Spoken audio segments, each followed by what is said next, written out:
Hello, hello, hello. So I just want to talk about the process of dealing with the death of a loved one. And for anyone who's seen my most recent video, which was about a week ago, I posted it, I revealed that my dad was dying. 3 days later, after I posted that video, he died. And the entire journey was very quick. But we were lucky enough to have a journey with him. Sometimes people, wake up and they learn that a loved one has passed, so they don't get any knowledge or any advance notice. But when we're given notice, then we can start to anticipate what's the inevitable, which is that the person is terminal and they're going to very likely exit this dimension as a result of this terminal disease or condition. So what can happen during that time is called anticipatory grief. It's almost like we are trying to make the experience of that person dying easier by processing some of the grief in advance. Other people do the opposite and stuff it down and don't want to feel it until later so that they can be useful during the dying process. Everybody processes their grief differently, and sometimes those grief processes can be triggering to others.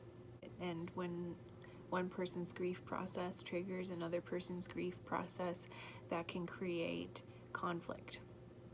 And conflict is really difficult to navigate when there's already this big conflict that everyone is dealing with. My feeling is that in order to navigate this in a way that will help you and that will serve you and everyone else involved, that it's important to minimize conflict as much as possible.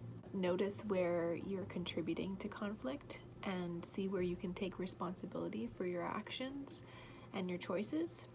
Notice when someone is creating conflict. Do your best to have compassion for that person. And you might notice that how the triggering sensation that you feel about the way that person is processing minimizes. Grief is very complex though, because a lot of emotions can come up. What I find with the dying process, and for me it was my dad, is that all of the wounding that I had in relation to him was coming up out of this wound. All of the hurt parts of me wanted to have a say in all of this. And so we're not just with our present self, we're with our inner child, we're with our inner teenager, we're with varying degrees of ourselves. All the points in our lives in which we've been wounded, and that we've experienced pain. And it doesn't always have to be pain associated with that person, it's just pain that has a similar origin. So when we get triggered in relationships, for example, there's this root cause, right? And so when something small happens here, it triggers this root cause, and then, we're reactivating that channel. When someone's dying who was associated with that root cause, though, something else is happening, I believe. I feel like it's a call to awakening. I feel like it's an invitation to clear that, to really release that, to really allow all of the parts of the self that feel wounded by this person and allow those parts to die along with them. And I'm going to share my process and what that looked like as well. That was the second last day that my dad was alive. Before I get there, I just want to come back to some of the levels of experience. So, coming back to minimizing conflict, what comes after that, what comes in all of that is just being mindful of your feelings and feeling your feelings and honoring the feelings when they rise. Even if the feeling is like a desire to hide your feelings, just be with whatever's there in as honest a way as possible with yourself. And if you want to include your loved ones in the process, awesome.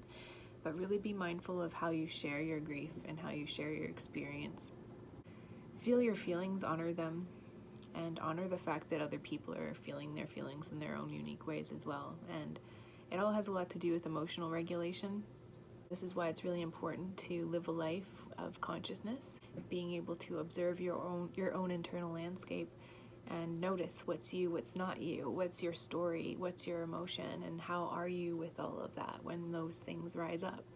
If you're not conscious of these internal processes, you're choosing to live unconsciously. These are all calls to awakening, these experiences. The death of a loved one is inviting us to wake up to reality, to wake up to what's really happening. And death is a fact of life. We're all gonna die, it's true. It's true.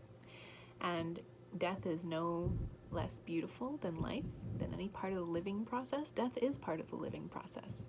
When you plant a seed, that seed contains all of the potential of the flower. The seed grows into a sprout, and the seed grows into, it blooms, and then it eventually sheds its petals and dies. And that's all part of it.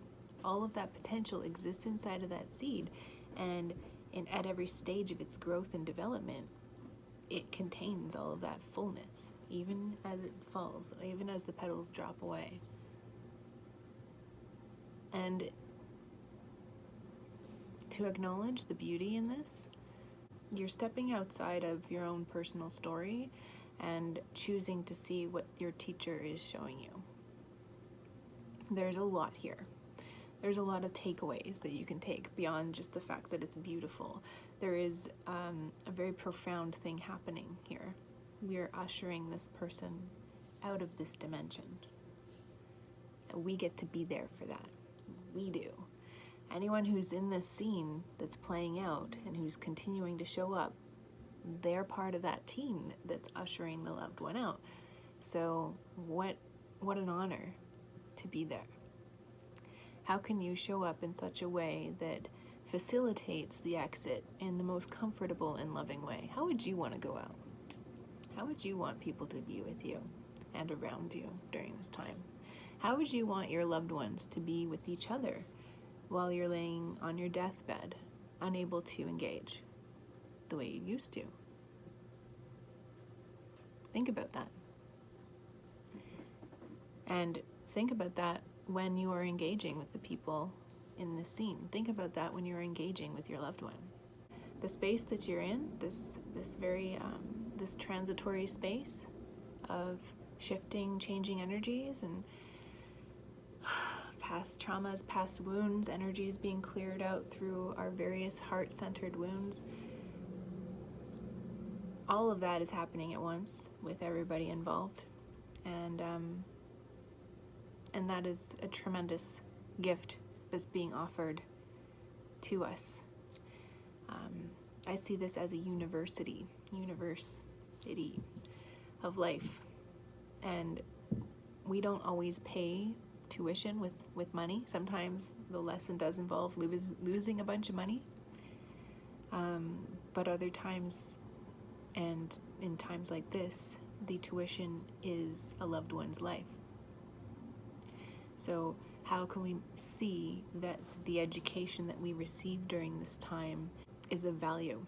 How can we see that that value matches the tuition?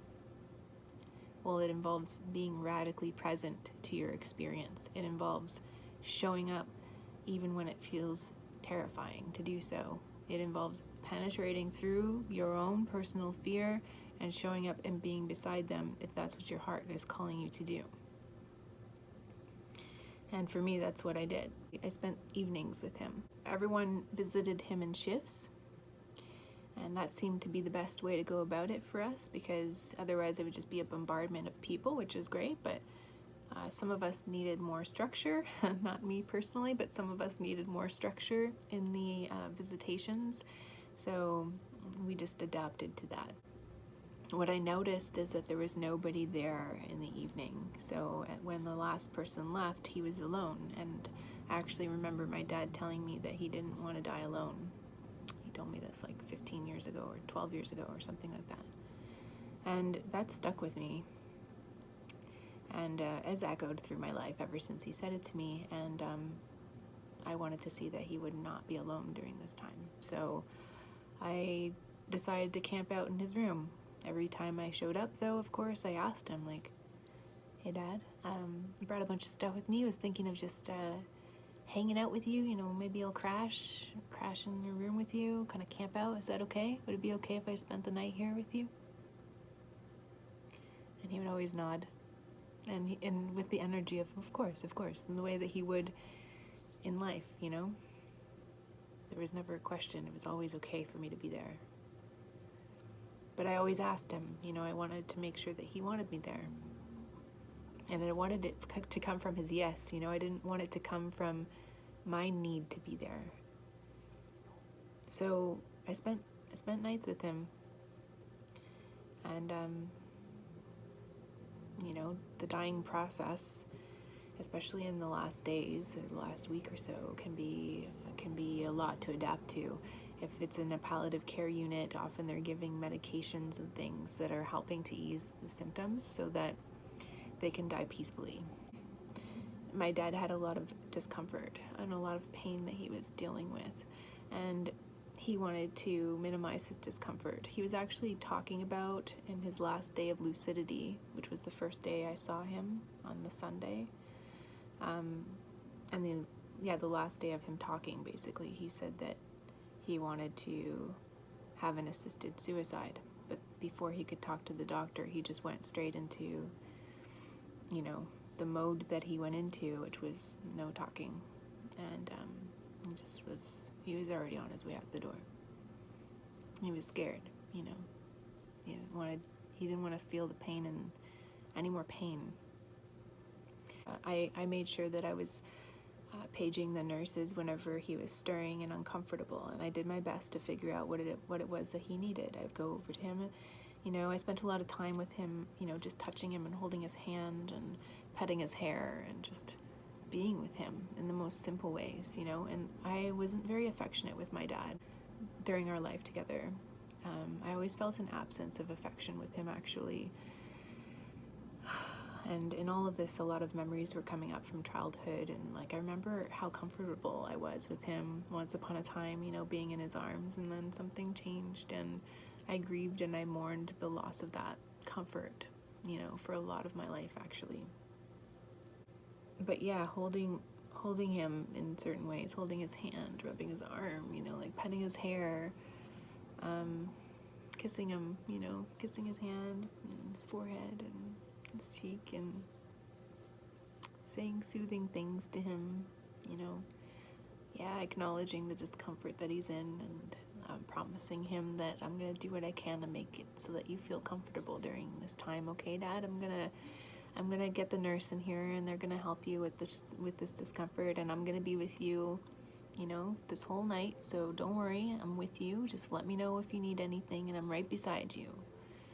So he always let me know when he needed something, in the small ways that he could communicate. He always let me know, and I always was able to wake up and help him. On that last night, the third night,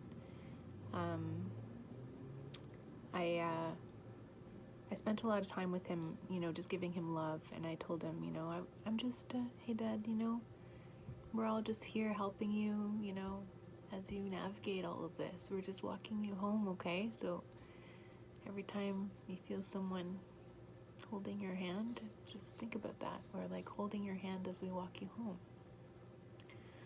We're just wanting to help it feel more comfortable for you. But we're not in any rush. If you don't want to rush, we're not trying to rush you out the door. You can just take your time. Take whatever time you need. And I was always reminding him that he can just go on his own time. Yeah, just always reminding him that I was there. Always reminding him that he's doing it. He's doing it. We're doing it together. I said to him, you may not think that you know how to do this, but it's built into us to know how to do this. We know how to do this. In the same ways that you may not have known how to deal with me when I was a brand new baby in the world, and you're holding me in your arms, not knowing what the heck to do, but you figured it out. You did, and now I'm here with you, figuring it out. I trust that we'll do this. We can do this together. We are doing it right now. Okay, so I got you. Holding your hand, here with you. got you. Anything you need, let me know. And yeah, on the last night I'm laying beside him, and he started reaching out, trying to get my attention. I got up thinking he wanted to be repositioned, or he needed help with something, or he's in pain. And this is after we gave him some medication because he was doing this throat clearing thing, this sort of gurgly sound was happening. And I wanted to help him feel a little more comfortable, so we got him some medication for that response. But after that, he reached out to me, and I got up and I was like, oh, hey, like, what do you need? And he just he grabbed onto me with both arms and pulled me closer to him. His eyes are closed, but he just pulled me close. Instead of asking for me to pull him up, it's a different feeling. He was like coming, he's like wanted me to come closer. And so I kind of got on him, sort of just like kind of trying to hug him, like he's just bones really at this point. So just like holding him, and gave him some kisses, and like it was really heartwarming to feel that he wanted me close to him. And so I was like, it's okay, I'm right here. I'm right here.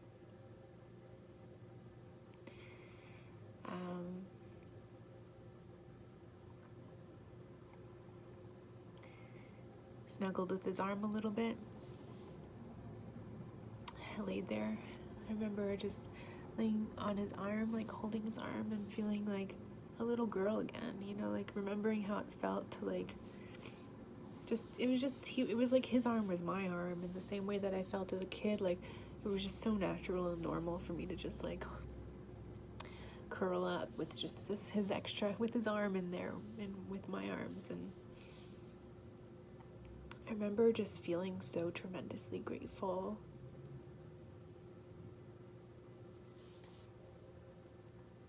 Grateful to feel connected with him in that way again, because I spent so much time missing that and wanting to feel that with him. So that felt like a gift he was giving me, And I think I said thank you. I certainly thought it. I actually skipped a step, but the night before technically, I smoked a bunch of weed actually and went to the hospital, and I was really frazzled, and every time going to the hospital was really difficult. I had to puncture through this veil of fear to get there, but I smoked a little weed and I was like, oh man, maybe I'm too high for this, maybe I shouldn't be high for this, and whatever, but I had to be there. So I went and I laid next to him and I just meditated. Like I had my hand on my heart and my other hand on my sternum, and I was just eyes closed, like meditating. And then I had these visions. I had these visions of my inner child and his inner child just hanging out together. And the vision of us walking him home. It's like, oh, we're just around the corner. We're just walking you home right now. Is that okay? Like this little, my birth name is Michelle. This little Michelle, she's gonna walk you home. And they were like little kids, and they were like, okay, and they were like hanging out, being playful with each other. It's like, well, we don't have to be on the block, like with all these houses. Like if you want, we can create any kind of home you like this little kind of home. What kind of home do you want? And he was like, Disneyland, and my inner child was happy about that too, and they got to hang out. So they're walking towards this like majestic, glowing Disneyland. And yeah, so they started walking together, and I was giving her permission to go with him. And that part of me is the part of me who felt wounded by him. That part of me got to be friends with his little boy. They walked together, they played together, they laughed together.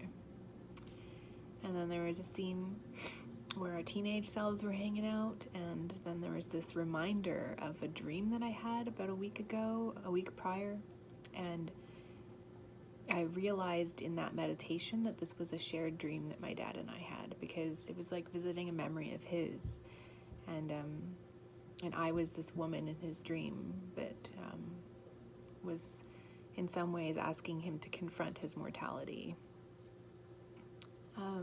I won't get into the dream, but yeah, it had a recognition that we had a shared dream together, and that we are bonded on a soul level, and that I'm here to help facilitate his exit scene. I really understand that about our connection. All of the challenges that we faced together was to promote soul growth and evolution. Yeah, so on the third night, as I mentioned, he was only in palliative care for 3 days. The third night, I was reminding him that I was just walking him home, and we were all just helping him along the way. There's no rush. Snuggled him a little bit. Laid there holding his hand for some time. And then I fell asleep. And then somebody came in and woke me up at about 2 a.m. There were these 2 nurses who were in the room, and they let me know that he had passed away.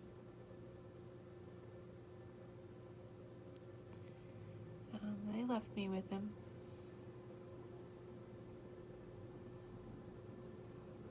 And yeah, I sat with them for a good 45 minutes. And it was really weird because it didn't feel like he was gone. I could still feel him. I could feel his vitality and his essence in the room. I could feel him, his spirit, his energy. I held the hand of his body. I don't know how to talk about this, but it's not like as soon as I recognized that he was not in his body anymore that I had any repulsion. Like, I was not afraid of his body being there. I wasn't really done loving him. I just put my toothbrush in the washroom. I had it set up, and I thought to myself, I'll just leave this here. It was a commitment when I put my toothbrush there that I would keep showing up. I would keep showing up every day. However many days he needed me, I'll just leave my toothbrush here. So one of the first things I said was, but I just left my toothbrush there, it's kind of a weird thing to say to the nurse before they left, but then I sat with him and held his hand and kissed him and cried a little bit. And, but I felt so, it was such a powerful feeling that I was sitting there with. Wow, I got to be with you. I got to be here with you at this time. This feeling of not feeling special or not feeling like he loved me, not feeling like it mattered to him, all of that was melting away. All of that just dissolved and disappeared in this scene. And all that was left really was this sense of gratitude and healing. This feeling like his passing, it's like he passed right through my heart and applied a salve to all of the wounds on his way out the door. I feel so grateful to have had the bravery to show up, because what was there for me was the most beautiful gift he's ever given me. A sense of closure and completeness, a sense of healing and love.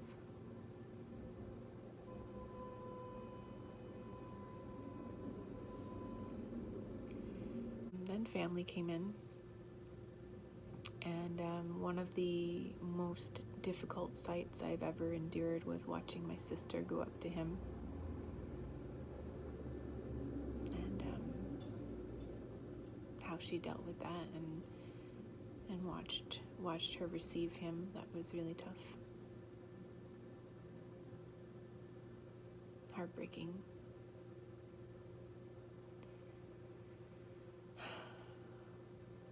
everyone came and paid their respects and acknowledged the shell, acknowledged the vessel that Dad, inhabited.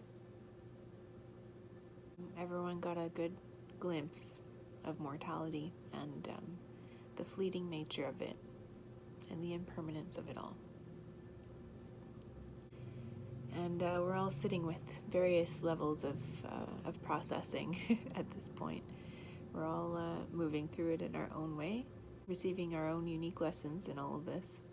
The first few days were really difficult. I'm really glad that I had taken some time off work to go visit him. It was obviously more time than I needed, but I didn't know that at the time. I had 5 days, and I still have another day after today to just integrate before I go back to my reality, my job. The first few days were really hard. I got a tattoo as soon as I got home. It actually needs some touch-ups, so I'm not going to show you yet. But it was a very quick tattoo. I wanted to make sure that I had it done on the day that he died because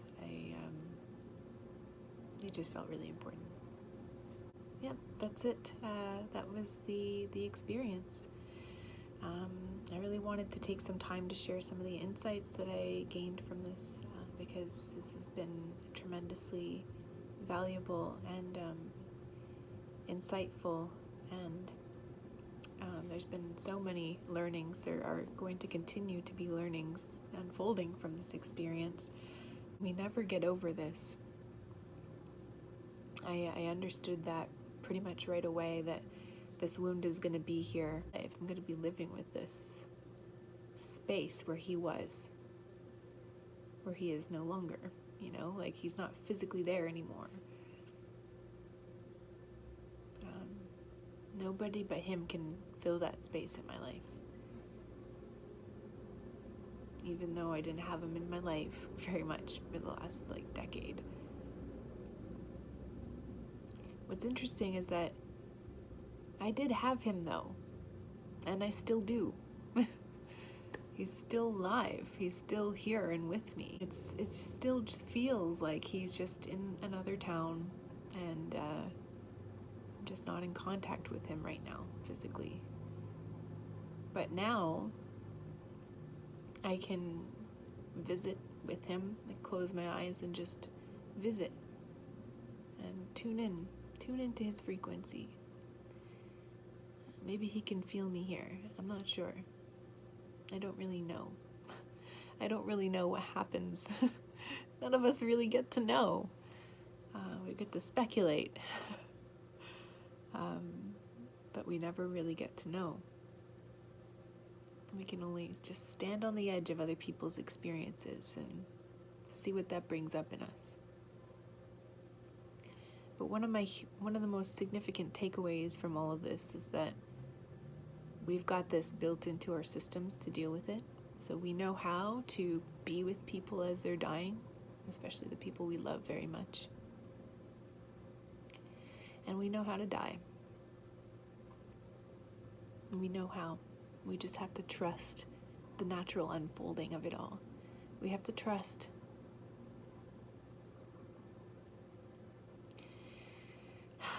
I know it's scary, but it's really important to look at this stuff. It's really important to look at this stuff before you're dying and before your loved ones are dying, because it will really help you. It will really help you deal with it in a conscious way. So it's funny, just before all of this happened, before I was made aware that my dad was dying of cancer, I was in this weird existential place of feeling like, man, I've been doing all this work, and at what point am I going to see it paying off? At what point am I going to see the effects of this, all this work I'm doing? I was starting to feel really frustrated. And it wasn't long after that I got the call, from my dad. But I'm really seeing the effects now. It's only 2 months after that day. Two months, since he let me know that he was dying, and now he's gone. So I'm seeing now the impact of of all of this work that I've been doing. It's an incentive and it's motivating me to continue on the path. So I feel tremendous gratitude for that. Yeah. So anyways, I just wanted to share some of that. Thank you for listening, for taking the time, for sharing the path with me, for sharing your reflections and what comes up for you when you hear some of these stories that I share with you. Looking forward to keeping the dialogue going with you all. Okay, that's it. That's all I got for now. Take good care of yourself.